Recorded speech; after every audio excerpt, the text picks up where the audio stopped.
ತುಲಾ ರಾಶಿಯವರಿಗೆ ಏಪ್ರಿಲ್ 29ರ ನಂತರ ಆರಂಭವಾಗುವ ಕಾಲವು ಜೀವನದ ಹಲವು ಕ್ಷೇತ್ರಗಳಲ್ಲಿ ನಿಧಾನವಾಗಿ ಆದರೆ ದೃಢವಾಗಿ ಬೆಳವಣಿಗೆಯ ದಾರಿಗೆ ಒಯ್ಯುವ ಮಹತ್ವದ ಹಂತವಾಗಿರುತ್ತದೆ. ಈ ಅವಧಿಯಲ್ಲಿ ಗ್ರಹಗಳ ಚಲನೆಗಳು ನಿಮ್ಮ ಪರವಾಗಿ ತಿರುಗುತ್ತಿರುವುದರಿಂದ ನೀವು ಇತ್ತೀಚಿನ ದಿನಗಳಲ್ಲಿ ಅನುಭವಿಸಿದ ಗೊಂದಲಗಳು, ವಿಳಂಬಗಳು ಹಾಗೂ ಅಸಮಾಧಾನಗಳು ಕ್ರಮೇಣ ನಿವಾರಣೆಯಾಗುತ್ತವೆ. ವಿಶೇಷವಾಗಿ ಮನಸ್ಸಿನಲ್ಲಿ ಮೂಡಿರುವ ಆತಂಕಗಳು ಕಡಿಮೆಯಾಗುತ್ತವೆ ಮತ್ತು ಸ್ಪಷ್ಟತೆ ಹೆಚ್ಚಾಗುತ್ತದೆ. ಈ ಸಮಯದಲ್ಲಿ ನಿಮ್ಮ ಜೀವನದಲ್ಲಿ 3 ಪ್ರಮುಖ ಉತ್ತಮ ಘಟನೆಗಳು ಸಂಭವಿಸುವ ಸಾಧ್ಯತೆ ಬಹಳ ಹೆಚ್ಚು ಇದೆ. ಅವು ನಿಮ್ಮ ಭವಿಷ್ಯವನ್ನು ಹೊಸ ದಿಕ್ಕಿನಲ್ಲಿ ಮುನ್ನಡೆಸುವಂತೆ ಮಾಡುತ್ತವೆ. ಮೊದಲನೆಯದು ಉದ್ಯೋಗ ಮತ್ತು ವ್ಯವಹಾರ ಕ್ಷೇತ್ರದಲ್ಲಿ ಕಾಣಿಸಿಕೊಳ್ಳುವ ಶುಭ ಪರಿವರ್ತನೆ. ತುಲಾ ರಾಶಿಯವರು ಸಾಮಾನ್ಯವಾಗಿ ಸಮತೋಲನವನ್ನು ಇಷ್ಟಪಡುವವರಾಗಿದ್ದು ತಮ್ಮ ಕೆಲಸದಲ್ಲಿ ನಿಷ್ಠೆಯಿಂದ ತೊಡಗಿಸಿಕೊಳ್ಳುತ್ತಾರೆ. ಏಪ್ರಿಲ್ 29 ನಂತರ ನಿಮ್ಮ ಪರಿಶ್ರಮಕ್ಕೆ ತಕ್ಕ ಪ್ರತಿಫಲ ದೊರಕುವ ಸಮಯ ಬರುತ್ತದೆ. ಇತ್ತೀಚಿನ ತಿಂಗಳುಗಳಲ್ಲಿ ನೀವು ಎದುರಿಸಿದ ಅಡೆತಡೆಗಳು ನಿಧಾನವಾಗಿ ದೂರವಾಗುತ್ತವೆ ಮತ್ತು ಹೊಸ ಅವಕಾಶಗಳು ನಿಮ್ಮ ಮುಂದೆ ತೆರೆದುಕೊಳ್ಳುತ್ತವೆ. ಉದ್ಯೋಗದಲ್ಲಿರುವವರಿಗೆ ಪದೋನ್ನತಿ ಅಥವಾ ವೇತನ ಹೆಚ್ಚಳದ ಸೂಚನೆಗಳು ಕಾಣಬಹುದು. ಕೆಲಸದ ಸ್ಥಳದಲ್ಲಿ ನಿಮ್ಮ ಪ್ರತಿಷ್ಠೆ ಹೆಚ್ಚಾಗುತ್ತದೆ ಮತ್ತು ಹಿರಿಯರಿಂದ ಮೆಚ್ಚುಗೆ ಪಡೆಯುವ ಸಾಧ್ಯತೆ ಇದೆ. ಹೊಸ ಕೆಲಸಕ್ಕಾಗಿ ಕಾಯುತ್ತಿರುವವರಿಗೆ ಸಹ ಒಳ್ಳೆಯ ಅವಕಾಶ ಸಿಗಬಹುದು. ಈ ಸಮಯದಲ್ಲಿ ತೆಗೆದುಕೊಳ್ಳುವ ನಿರ್ಧಾರಗಳು ಮುಂದಿನ ದಿನಗಳಲ್ಲಿ ನಿಮ್ಮ ಜೀವನವನ್ನು ಸ್ಥಿರಗೊಳಿಸಲು ಸಹಾಯಕವಾಗುತ್ತವೆ. ವ್ಯವಹಾರ ಮಾಡುವವರು ಹೊಸ ಯೋಜನೆಗಳನ್ನು ಆರಂಭಿಸಲು ಇದು ಸೂಕ್ತ ಸಮಯವಾಗಿರುತ್ತದೆ. ಹೂಡಿಕೆ ಮಾಡಿದ ಹಣದಿಂದ ಲಾಭ ಕಾಣುವ ಸಾಧ್ಯತೆ ಹೆಚ್ಚಾಗುತ್ತದೆ ಮತ್ತು ನಿಮ್ಮ ಆರ್ಥಿಕ ಸ್ಥಿತಿ ಬಲವಾಗುತ್ತದೆ. ಎರಡನೆಯದು ಕುಟುಂಬ ಮತ್ತು ವೈಯಕ್ತಿಕ ಜೀವನದಲ್ಲಿ ಸುಖಶಾಂತಿ ಹೆಚ್ಚಾಗುವುದು. ತುಲಾ ರಾಶಿಯವರು ಸಂಬಂಧಗಳನ್ನು ಬಹಳ ಮಹತ್ವದಿಂದ ನೋಡುತ್ತಾರೆ. ಏಪ್ರಿಲ್ 29 ನಂತರ ನಿಮ್ಮ ಕುಟುಂಬದಲ್ಲಿ ಹರ್ಷದ ವಾತಾವರಣ ನಿರ್ಮಾಣವಾಗುತ್ತದೆ. ಮನೆಮಂದಿಯೊಂದಿಗೆ ಇರುವ ಭಿನ್ನಾಭಿಪ್ರಾಯಗಳು ನಿವಾರಣೆಯಾಗುತ್ತವೆ ಮತ್ತು ಪರಸ್ಪರ ಅರ್ಥೈಸಿಕೊಳ್ಳುವ ಗುಣ ಹೆಚ್ಚಾಗುತ್ತದೆ. ಬಹುಕಾಲದಿಂದ ದೂರವಾಗಿದ್ದ ಬಂಧುಗಳು ಮತ್ತೆ ನಿಮ್ಮ ಜೀವನದಲ್ಲಿ ಪ್ರವೇಶಿಸುವ ಸಾಧ್ಯತೆ ಇದೆ. ವಿವಾಹ ಸಂಬಂಧಿತ ವಿಚಾರಗಳಲ್ಲಿ ಶುಭ ಸುದ್ದಿ ಕೇಳಬಹುದು. ಅವಿವಾಹಿತರಿಗೆ ಉತ್ತಮ ಜೋಡಿ ಸಿಗುವ ಸೂಚನೆಗಳಿವೆ. ಈಗಾಗಲೇ ವಿವಾಹಿತರಾಗಿರುವವರು ತಮ್ಮ ದಾಂಪತ್ಯ ಜೀವನದಲ್ಲಿ ಹೊಸ ಉತ್ಸಾಹವನ್ನು ಅನುಭವಿಸುತ್ತಾರೆ. ಮಕ್ಕಳಿಂದ ಸಂತೋಷದ ಸುದ್ದಿ ದೊರಕಬಹುದು. ಮನೆಯಲ್ಲಿನ ಶಾಂತಿ ಮತ್ತು ಸಮಾಧಾನ ನಿಮ್ಮ ಮನಸ್ಸಿಗೆ ನೆಮ್ಮದಿ ನೀಡುತ್ತದೆ. ಈ ಸಮಯದಲ್ಲಿ ನೀವು ನಿಮ್ಮ ಆತ್ಮೀಯರೊಂದಿಗೆ ಹೆಚ್ಚು ಸಮಯ ಕಳೆಯಲು ಸಾಧ್ಯವಾಗುತ್ತದೆ. ಇದರಿಂದ ನಿಮ್ಮ ಸಂಬಂಧಗಳು ಮತ್ತಷ್ಟು ಬಲವಾಗುತ್ತವೆ. ಮೂರನೆಯದು ಆರ್ಥಿಕ ಮತ್ತು ವೈಯಕ್ತಿಕ ಅಭಿವೃದ್ಧಿಯಲ್ಲಿ ದೊಡ್ಡ ಮಟ್ಟದ ಬೆಳವಣಿಗೆ. ಈ ಅವಧಿಯಲ್ಲಿ ನಿಮ್ಮ ಹಣಕಾಸು ಪರಿಸ್ಥಿತಿ ಸುಧಾರಿಸುತ್ತದೆ.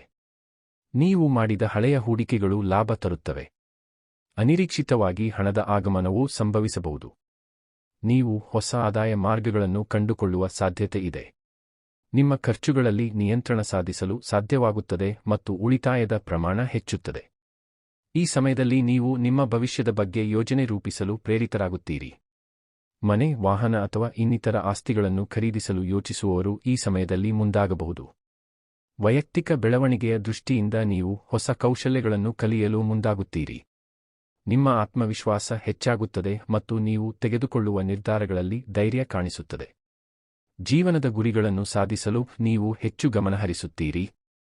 ಈ 3 ಪ್ರಮುಖ ಘಟನೆಗಳು ತುಲಾ ರಾಶಿಯವರ ಜೀವನದಲ್ಲಿ ಹೊಸ ಬೆಳಕನ್ನು ತರುತ್ತವೆ.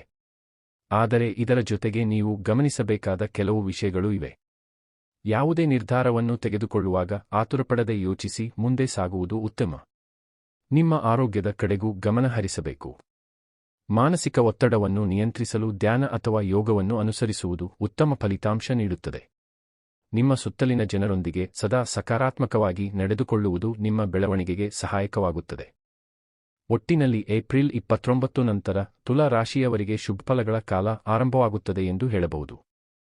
ಜೀವನದ ಹಲವು ಕ್ಷೇತ್ರಗಳಲ್ಲಿ ನೀವು ಅನುಭವಿಸುವ ಈ ಉತ್ತಮ ಬದಲಾವಣೆಗಳು ನಿಮ್ಮ ಭವಿಷ್ಯವನ್ನು ಮತ್ತಷ್ಟು ಪ್ರಕಾಶಮಾನವಾಗಿಸುತ್ತವೆ. ಈ ಅವಕಾಶಗಳನ್ನು ಸರಿಯಾಗಿ ಬಳಸಿಕೊಂಡರೆ ನಿಮ್ಮ ಜೀವನದಲ್ಲಿ ಸ್ಥಿರತೆ, ಸಂತೋಷ ಮತ್ತು ಸಮೃದ್ಧಿ ಹೆಚ್ಚಾಗುತ್ತದೆ. ತುಲಾ ರಾಶಿಯವರಿಗೆ ಏಪ್ರಿಲ್ 29 ನಂತರ ಆರಂಭವಾಗುವ ಈ ದೈವಿ ಶಕ್ತಿ ಆಗಮನದ ಅವಧಿ ಜೀವನದಲ್ಲಿ ಒಂದು ಅಂತರಂಗ ಪರಿವರ್ತನೆಯ ಕಾಲವಾಗಿದೆ. ಇದು ಕೇವಲ ಹೊರಗಿನ ಯಶಸ್ಸಿನ ಕಾಲವಲ್ಲ, ಒಳಗಿನ ಆತ್ಮಶಕ್ತಿಯ ಜಾಗೃತಿ ಮತ್ತು ದೈವಿಕ ಅನುಗ್ರಹವನ್ನು ಅನುಭವಿಸುವ ಅಪರೂಪದ ಹಂತ. ಈ ಸಮಯದಲ್ಲಿ ನಿಮ್ಮ ಮನಸ್ಸು, ಆತ್ಮ ಮತ್ತು ಜೀವನದ ದಿಕ್ಕು ಎಲ್ಲವೂ ನಿಧಾನವಾಗಿ ಆದರೆ ಸ್ಪಷ್ಟವಾಗಿ ಬದಲಾಗುತ್ತವೆ. ನೀವು ಮಾಡುವ ಪ್ರಾರ್ಥನೆಗಳು, ನಿಮ್ಮ ಭಕ್ತಿ ಮತ್ತು ನಿಮ್ಮ ಸಕಾರಾತ್ಮಕ ಚಿಂತನೆಗಳು ಈ ಅವಧಿಯಲ್ಲಿ ಅತ್ಯಂತ ಪರಿಣಾಮಕಾರಿಯಾಗಿ ಕಾರ್ಯನಿರ್ವಹಿಸುತ್ತವೆ. ದೈವಿ ಶಕ್ತಿ ಆಗಮನ ಎಂದರೆ ನಿಮ್ಮ ಜೀವನದಲ್ಲಿ ಕಾಣದ ಶಕ್ತಿಯ ಸಹಾಯ. ತುಲಾ ರಾಶಿಯವರು ಸಹಜವಾಗಿ ಸಮತೋಲನ ಮತ್ತು ನ್ಯಾಯವನ್ನು ಪ್ರೀತಿಸುವವರು. ಈ ಗುಣಗಳು ಈಗ ದೈವಿಕ ಶಕ್ತಿಯೊಂದಿಗೆ ಸಂಯೋಜನೆಯಾಗಿ ನಿಮ್ಮ ಜೀವನದಲ್ಲಿ ಉತ್ತಮ ಫಲಿತಾಂಶಗಳನ್ನು ತರಲು ಪ್ರಾರಂಭಿಸುತ್ತವೆ. ನೀವು ಎದುರಿಸುತ್ತಿರುವ ಸಮಸ್ಯೆಗಳು ನಿಧಾನವಾಗಿ ಪರಿಹಾರ ಕಂಡುಕೊಳ್ಳುತ್ತವೆ. ಕೆಲವೊಮ್ಮೆ ನೀವು ಆಶ್ಚರ್ಯಪಡುವ ರೀತಿಯಲ್ಲಿ ಸಮಸ್ಯೆಗಳು ತಾನೇ ಸರಿಯಾಗುತ್ತವೆ. ಇದು ನಿಮ್ಮ ಜೀವನದಲ್ಲಿ ದೈವಿ ಶಕ್ತಿ ಕಾರ್ಯನಿರ್ವಹಿಸುತ್ತಿರುವ ಸಂಕೇತವಾಗಿರುತ್ತದೆ. ಈ ಅವಧಿಯಲ್ಲಿ ನಿಮ್ಮ ಅಂತಃಕರಣ ಹೆಚ್ಚು ಜಾಗೃತವಾಗುತ್ತದೆ.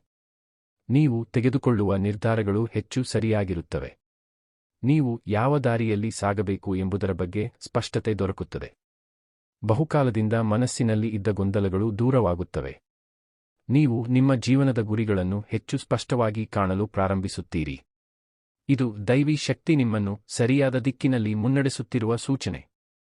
ಧ್ಯಾನ, ಜಪ ಮತ್ತು ಪೂಜೆಗಳು ಈ ಸಮಯದಲ್ಲಿ ಹೆಚ್ಚು ಫಲಪ್ರದವಾಗುತ್ತವೆ.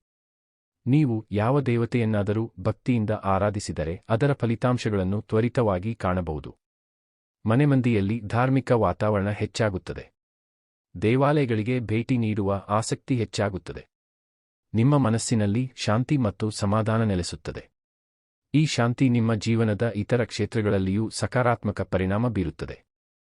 ದೈವಿ ಶಕ್ತಿ ಆಗಮನದ ಮತ್ತೊಂದು ಮಹತ್ವದ ಲಕ್ಷಣವೆಂದರೆ ನೀವು ಇತರರಿಗೆ ಸಹಾಯ ಮಾಡುವ ಮನೋಭಾವ ಹೆಚ್ಚಾಗುವುದು. ನೀವು ಮಾಡುವ ಸಣ್ಣ ಸಹಾಯಗಳಿಗೂ ದೊಡ್ಡ ಪ್ರತಿಫಲ ದೊರಕುತ್ತದೆ. ಧರ್ಮ ಕಾರ್ಯಗಳಲ್ಲಿ ಭಾಗವಹಿಸುವುದು ನಿಮ್ಮ ಜೀವನಕ್ಕೆ ಪುಣ್ಯವನ್ನು ತರಲಿದೆ. ಇದು ನಿಮ್ಮ ಮುಂದಿನ ದಿನಗಳಲ್ಲಿ ಇನ್ನಷ್ಟು ಶುಭಫಲಗಳನ್ನು ನೀಡುವಂತೆ ಮಾಡುತ್ತದೆ.